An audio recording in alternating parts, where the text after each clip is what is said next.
This is the 10-Minute Contrarian Podcast. This is VP. We're a solutions-based podcast, diving into the world of contrarian investing and alternative finance. You can find us hosted on the No Nonsense Forex YouTube channel, NoNonsenseForex.com, and podcast players everywhere. Episode 70 is brought to us by Blueberry Markets. If you are outside of the United States and you are not using Blueberry Markets, I'm not sure what you're doing. You can trade Forex and metals and the top 50 most traded American stocks and crypto, and you can do it all on here and with the world's best customer service, which, yes, it does mean something. It means a lot. You don't need it until you do. So what I want you to do is go down to the description and click on the link to my blog post. The blog post will tell you everything you need to know, so there's no questions unanswered. Then at the bottom of that blog post is my affiliate link. Click on that link, and not only will you get double the sign-up bonus you were able to get before, you will get your own personal customer service representative that is there anytime you need them. You know, these things you cannot put a price on. Now, if you're inside the United States, I got a great broker for you as well. Check the description down below for that. It is the 10-Minute Contrarian Podcast, and I need to start this episode off with a correction. But before I do that, let me tell you how this is going to go, because you might be wondering, well, you already spoke about this last week. Why is there a part two? Well, for a couple reasons, because I need to mention the correction and expand on that a bit. And then there are a couple more items out there that I think can be great alpha during a time where alpha is going to be very, very hard to find. And the entire world is curling up and trying to play defense, which, again, we should all be focusing on. But if there's alpha out there to be had, we need to know where it is, because many of us may want to go that route, myself included. Now, these are obviously not going to be things you're going to be putting your entire bankroll on, but as I've said before, if you simply understand how to play defense and you tread water and you survive during these times, you are going to incrementally creep over on the right side of the great wealth transfer, and you will also slowly be moving up the food chain simply by not losing your ass like everybody else will be doing. But if there is alpha to be had, we need to find it, and if it takes us 2 episodes to get there, then that's what we're going to do. So let's go ahead and start with that correction. And the correction was on last week's episode when I spoke about oil. I had brought up John Polomny's podcast. Now, people in the comments were asking what that podcast is because, you know, it's sometimes tough to make out the last name when I say it. It's called John Polomny's Actionable Intelligence Alert podcast. If you guys are interested in checking it out, I highly recommend it for anything involving energy. So oil, natural gas, uranium, copper, things like that. You know, I think there is no better place to be. But John Polomny actually came onto my comment section and made a comment and said, hey, thanks for the shout out. However, one point of clarification. Actually, so I don't end up misquoting him, let me go ahead and just read it straight off to you. Let me find it. Here it is. Energy outperforms during inflationary cycles. Nevertheless, energy is and should continue to outperform during this particular economic down cycle for several unique circumstances, such as chronic underinvestment, sanctions on Russia, negative zeitgeist towards fossil fuels, and several others. So, yes, we'll talk about that in a minute. There was also another commenter on YouTube. The YouTube comment section in last week was very, very good. Very high quality. Nice job, guys. Saying, hey, I don't know why you're saying it goes up during a recession. It normally goes down. Look no further than the GFC back in 2008. And he is correct. I looked back then, and it would have helped if I would have been investing back then. I would have remembered this, but that's just right before I started getting interested in all this stuff. And you can see oil pretty much go straight up and peak right around 2008 and then take a sharp drop off down. So allow me to expand on both of these. John is absolutely right, and I was wrong. It doesn't historically go up in times of economic downturn. If anything, it's historically gone down.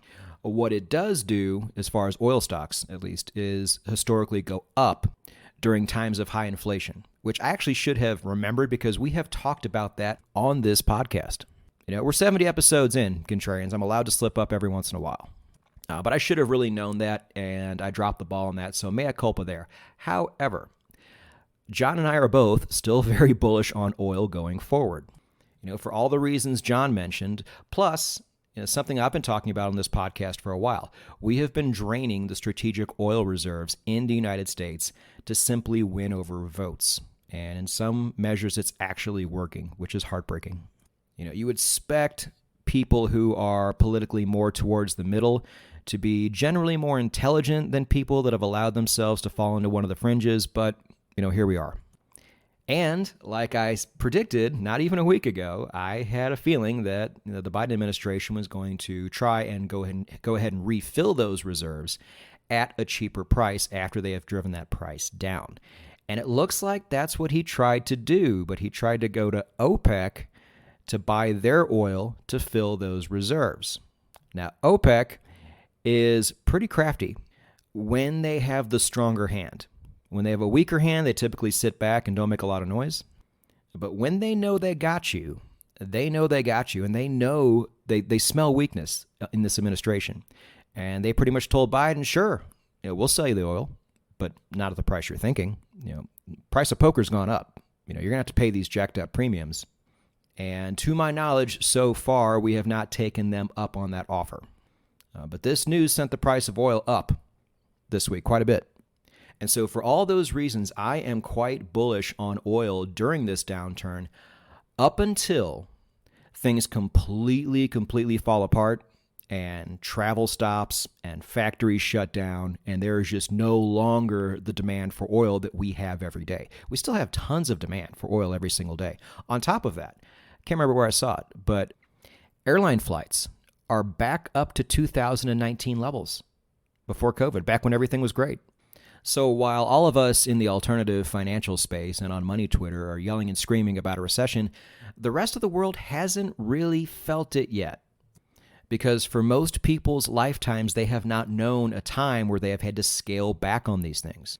Europe is just now starting to figure it out. So I still think we're in the very early throes of this. And I think oil is going to do nothing but go up until the point where things just completely crash and burn. And most of us are going to know, or at least be able to read the writing on the wall when that time comes. And then that can be our opportunity to sell. And unless you people are completely in the dark, and those of you who listen to this podcast are not, you're going to know right about when that time is. If anything, I'll tell you. So I still have oil on my list of something where you can generate good alpha during a recessionary period. Once we hit that depressionary period and everybody curls up into a ball, okay, yeah, time to sell. That's obvious. But we'll know. And if we don't know right when it happens, we'll know soon after. But apart from oil, I want to give you a couple more. 3 more, actually. Who read the blog this week? I told you last episode that once I get a little bit more information, I'll go ahead and give you another piece of alpha, or future alpha, on the blog, and that was going to be on soybeans.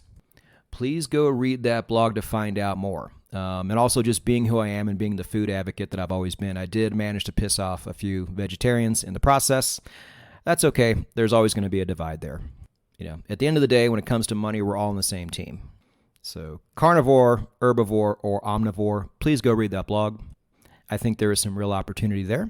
And let's do 2 more. Now, this next one is going to be something more towards like the greatest hits, because you've heard me talk about this before, but I think it's really time to bring this up again, and I have a reason for it. And that is going to be certain metaverse projects.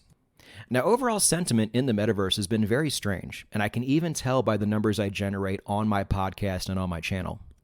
When I came out with those first few metaverse episodes on this podcast, excitement was off the charts, and now it's not. Wonder why? I actually really wonder why. Did people think they were going to start generating serious passive income from these things 4 or 5 months after the fact? And when I talk about these things, I talk about things, like utility-driven NFTs, like Metaverse Land and things like that. The stock's all tanked with everything else. That's fine. That just gives us opportunity down the road. But I'm a part of about 10 different Discord forums when it comes to actual Metaverse projects, and numbers and excitement and everything is all just completely cratered on all these things compared to where they were back in January. Now, I had mentioned this before, that you're going to have this big excitement, then you're going to have the big initial NFT sale, and then there's going to be a dead period where these projects actually have to get developed. And this is kind of new territory. It's going to take a while, especially for these, maybe not first generation, but second generation metaverses to come out. And how much is excitement going to drop? Well, it has dropped a lot. A part of it is because the market dropped too. But when things like this happen, opportunity, the same opportunity you had back in January when I was really first talking about a lot of this stuff, and maybe even before January, there is so much more of it now at prices that are so much cheaper than you would have gotten before. And yeah, it's a bummer we didn't nail the timing back in January, but how can you not like where it is now?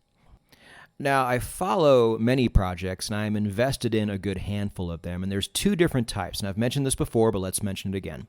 You have your open world metaverses, which is pretty much just kind of a sandbox, open, buy a plot of land, put whatever you want there, build it and make it your own type of metaverses. And then you have actual play-to-earn games. Those are my two VPs, two categories of what the metaverse brings to the table right now. Now, don't get me wrong. I do like open world metaverses. I'm invested in two of them in terms of land, Decentraland and Pavia. But I will say that this is going to be a much, much harder game to win. If you just think about what these things are, how popular and how sticky and how amazing these things would have to be to actually win this space and be the one place that everybody wants to go to on a daily or semi-weekly basis, because that's what you're going to need to win this space. It's doable, but it's a tall order. On the other side, play-to-earn games, I think that's a much easier space to win. And I also think there will be a lot of winners here. If you just make a good game, people will come. And then if you add the commerce into things to where people can actually make money playing games, how is that not a bullish factor? There's been surveys out there saying that gamers don't want this. Well, there's a lot of things gamers didn't want back in the day. They didn't want to buy their games online and download them. They wanted something they could actually hold in their hand. Well, that went away. And then they didn't want freemium games or games you still had to buy yet pay to upgrade. And maybe they still don't want that, but they still did it.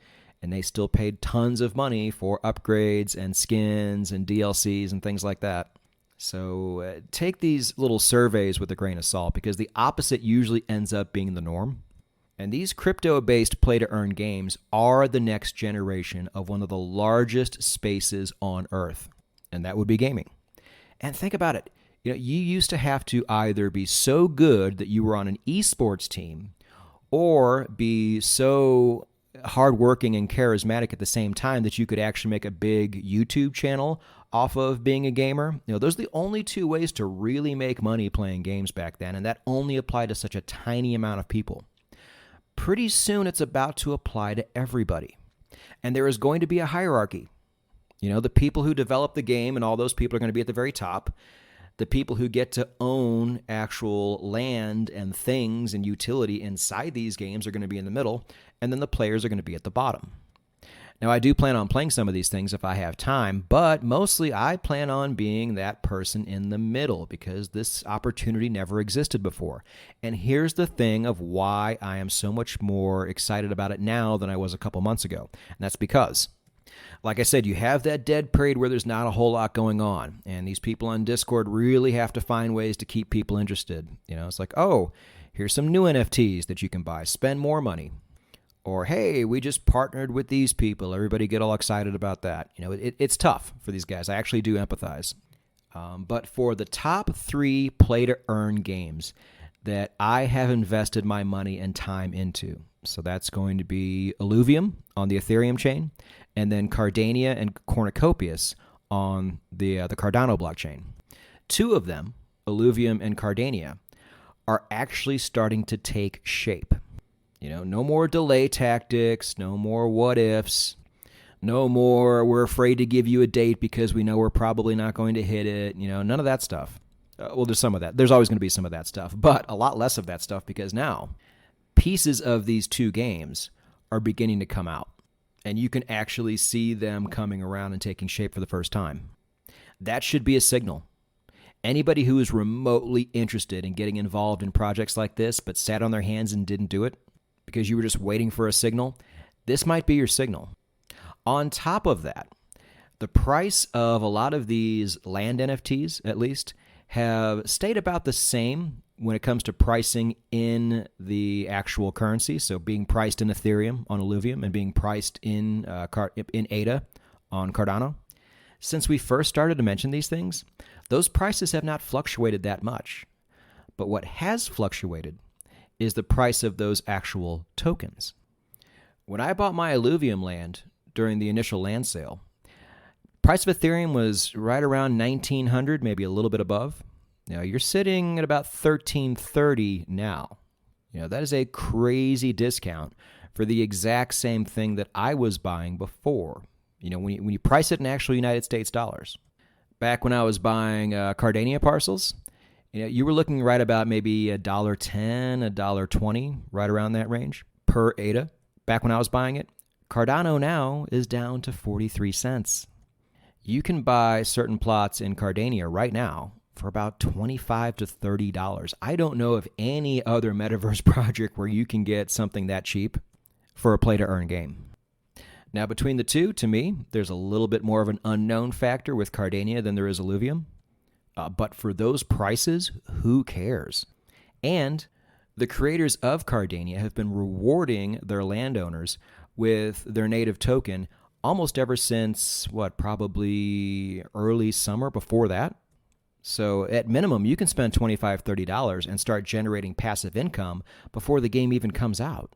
But it does look like the card version of Cardania is getting really close. At least, we have all these unopened packs that we bought, and pretty soon we're going to get to open them up and know what's in them.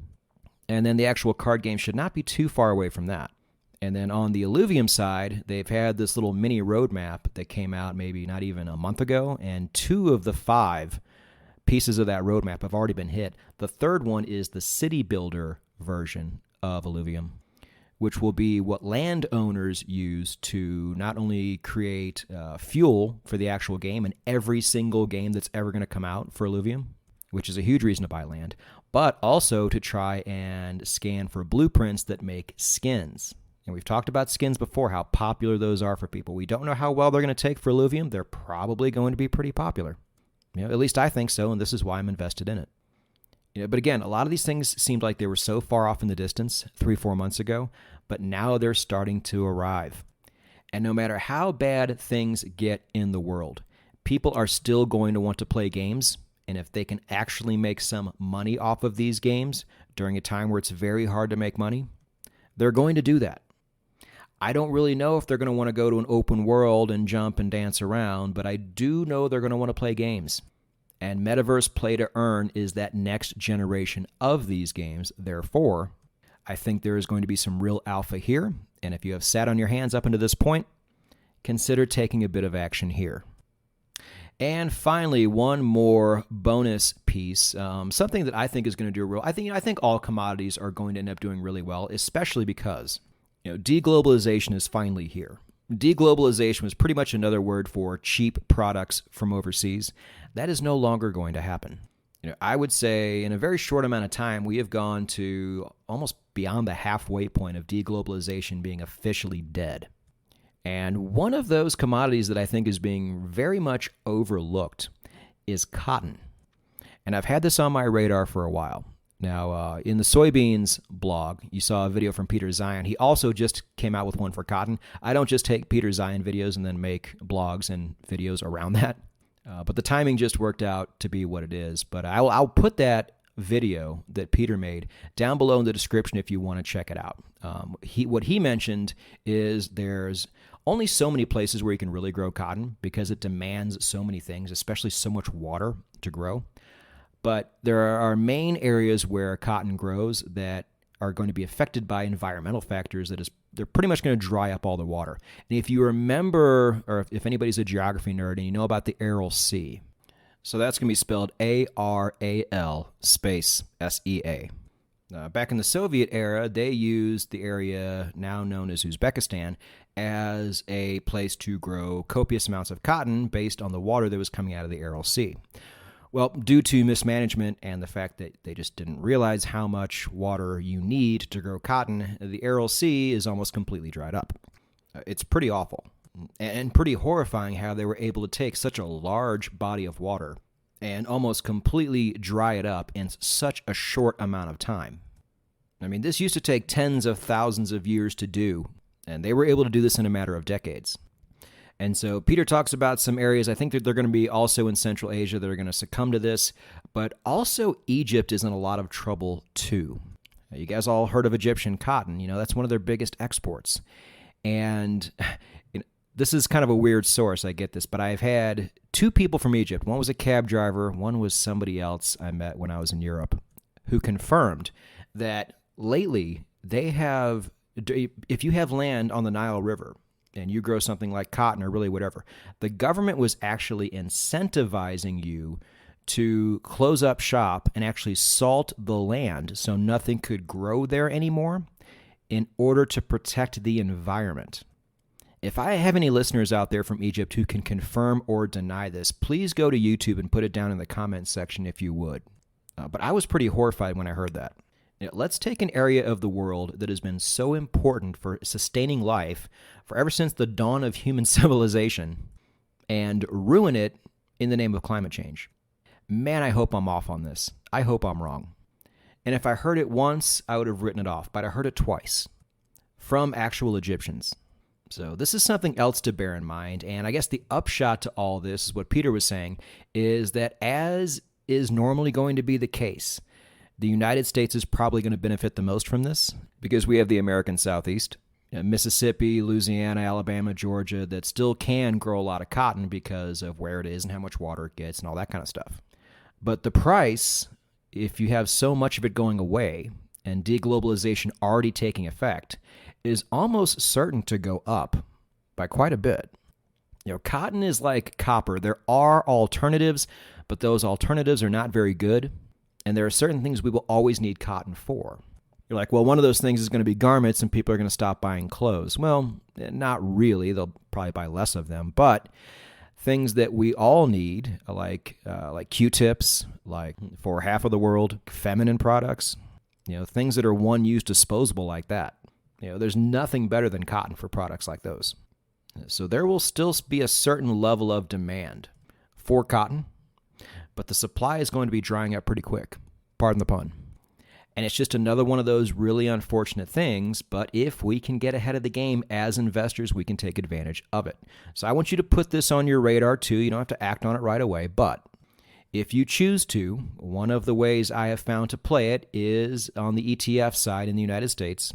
It is the iPath Series B Bloomberg Cotton Subindex Total Return ETN, ticker symbol BAL, or just think BAL.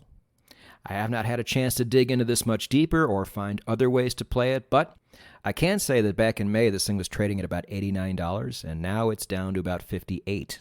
So those of you looking for deep discounts, look no further, and let's not forget that you guys are all grown-ups and you can do this research on your own. As always, at the end of the day, I am just here to point these opportunities out to you and tell you what I think about them.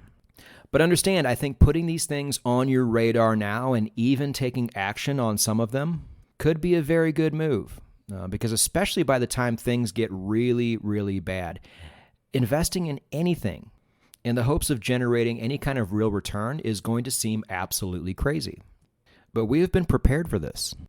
And those of us who are actually not only prepared, but bold enough to take action will not be seen as crazy. You'll be seen as early.